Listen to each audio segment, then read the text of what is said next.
Sarans hospitals.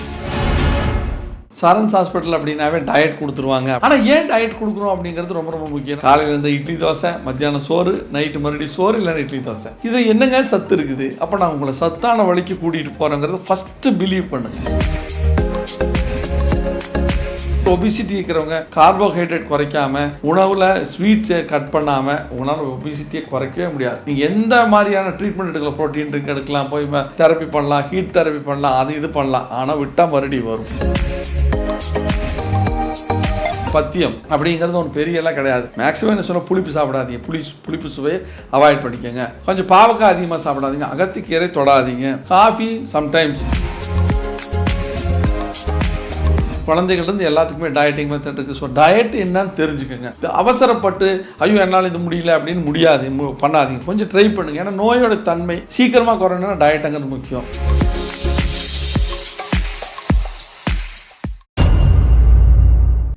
எனது பெயர் பழனிசாமி. முதல்ல கொலஸ்ட்ராலு, சுகரு, ப்ரெஷர் எல்லாம் இருந்தது, மூட்டு வலி இருந்தது. அது அலோபதியில் மாத்திரை சாப்பிட்டுன்னு கேட்கல. இது ஒரு 8 மாதத்துக்கு முன்னால் கேள்விப்பட்டு இங்கே வந்து ட்ரீட்மெண்ட்டு இப்போ தொடர்ந்து 8 மாதமாக எடுத்துகிட்டு இருக்கேன். மெயினாக இங்கே சொல்லக்கூடிய சாப்பாட்டு முறைகளை பின்பற்றினாலே போதும், பாதி நோய் குணமாயிடும். அதுபோக இந்த மருந்துகளும் அவங்க சொல்கிறபடி கேட்டு கரெக்டாக இருந்து டெய்லி ஒரு 1 மணி நேரம் எக்ஸசைஸ், வாக்கிங் பண்ணி உடம்பை பார்த்துக்கிட்டோம்னா எந்த ப்ராப்ளம் கிடையாது. உடம்பு நல்லா ஆரோக்கியமாக இருக்குது.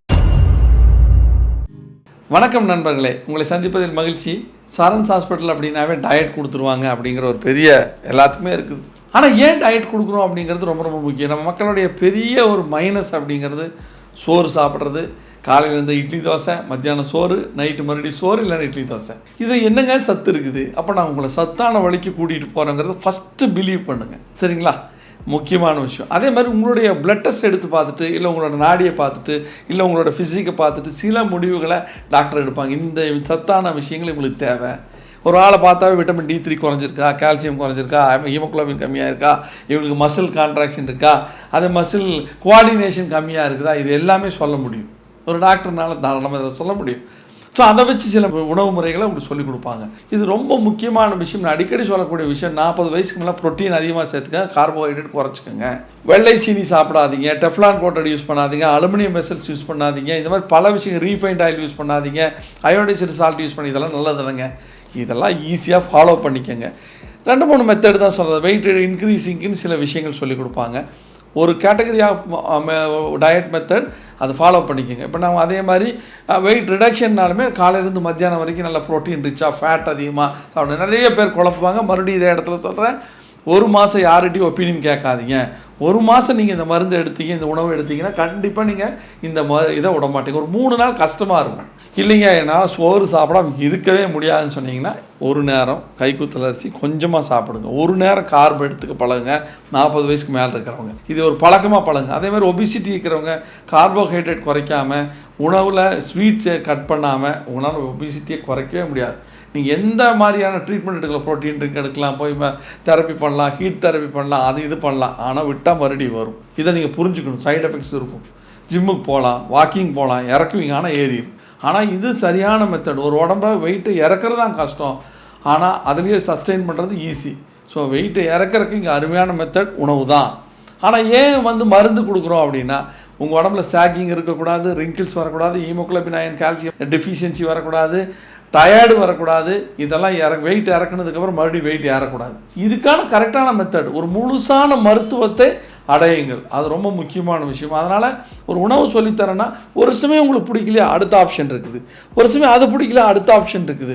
எல்லாத்துக்குமே தெரிய ஆப்ஷன். உடனே ஐயோ மருந்து இவ்வளோ டயட் சொல்கிறாங்களே அப்படின்னு சொல்லி பயந்துக்காதீங்க. ரொம்ப ரொம்ப ஈஸி. நம்ம நினைக்கும் போது அது பயங்கரமாக இருக்கும். வேணுட்டு ஒரு ப்ராக்டிக்கலாக நீங்கள் செஞ்சு பார்க்கும்போது ரொம்ப ரொம்ப ஈஸியாக இருக்கும். நானும் சரன்ஸ் கிச்சனில் நிறையா டயட் உங்களுக்காக நான் போட்டு நிறைய செஞ்சு காமிச்சிருக்கிறேன்.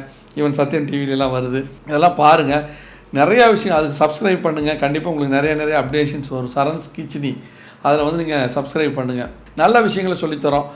இது ரொம்ப ரொம்ப ப்ரூவனான ஒரு டயட்டிங் மெத்தட். இது டயட் எடுத்து எனக்கு ரீனல் பிரச்சனை ஆகிடுச்சு, அது பிரச்சனை, அது மாதிரிலாம் எதுவுமே வராதுங்க. ரொம்ப ரொம்ப சேஃபு. குழந்தைகள்லேருந்து எல்லாத்துக்குமே டயட்டிங் மெத்தட் இருக்குது. ஸோ டயட் என்னன்னு தெரிஞ்சுக்கோங்க.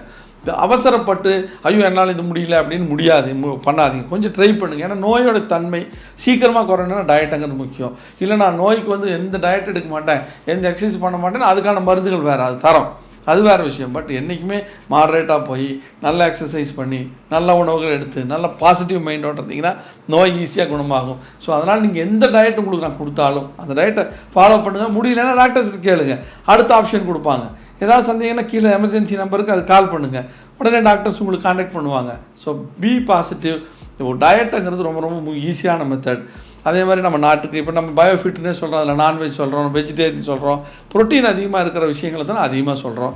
எப்போவுமே கொஞ்சம் குண்டாக இருக்கிறவங்க, நிறைய நோய்கள் இருக்கிறவங்கெல்லாம் மத்தியானம் வரைக்கும் ப்ரோட்டீன், காய்கறி, கீரை, நிறைய ஃபேட்டெல்லாம் எடுத்துக்கலாம். மத்தியானத்துக்கு மேலே ஸ்டீம்டு ஃபுட்டு, இப்போ அந்த முளைப்பயிறு, வேக வச்சது, அந்த தேங்காய் பால், இந்த மாதிரி விஷயங்கள்லாம் நம்ம அதிகமாக எடுத்துக்கொள்ளும் பொழுது நம்ம எனர்ஜி லெவல் பல மடங்கு அதிகமாகும். அதனால் டயட்டில் குழம்பாதீங்க. டாக்டர் தான் சொன்னால் அடுத்த டயட் கேளுங்க, எல்லாம் குறிக்கலையே அடுத்த டயட் கேளுங்க. முடிஞ்ச அளவுக்கு கொஞ்சம் அட்ஜஸ்ட் பண்ணிங்கன்னா உங்கள் நோய் படப்படன்னு குணமாயிரும். ஸோ பயப்படாதீங்க. டயட்டுங்கிறது ஒரு பெரிய இது கிடையாது. அதே மாதிரி பத்தியம் அப்படிங்கிறது ஒரு பெரியெல்லாம் கிடையாது. மேக்ஸிமம் என்ன சொன்னால் புளிப்பு சாப்பிடாதீங்க, புளிப்பு சுவையை அவாய்ட் பண்ணிக்கோங்க. கொஞ்சம் பாவக்காய் அதிகமாக சாப்பிடாதீங்க, அகத்திக்கீரை தொடாதீங்க. காஃபி சம்டைம்ஸ் ஹோமியோபதியாக இருந்தால் காஃபி சாப்பிடாதீங்க.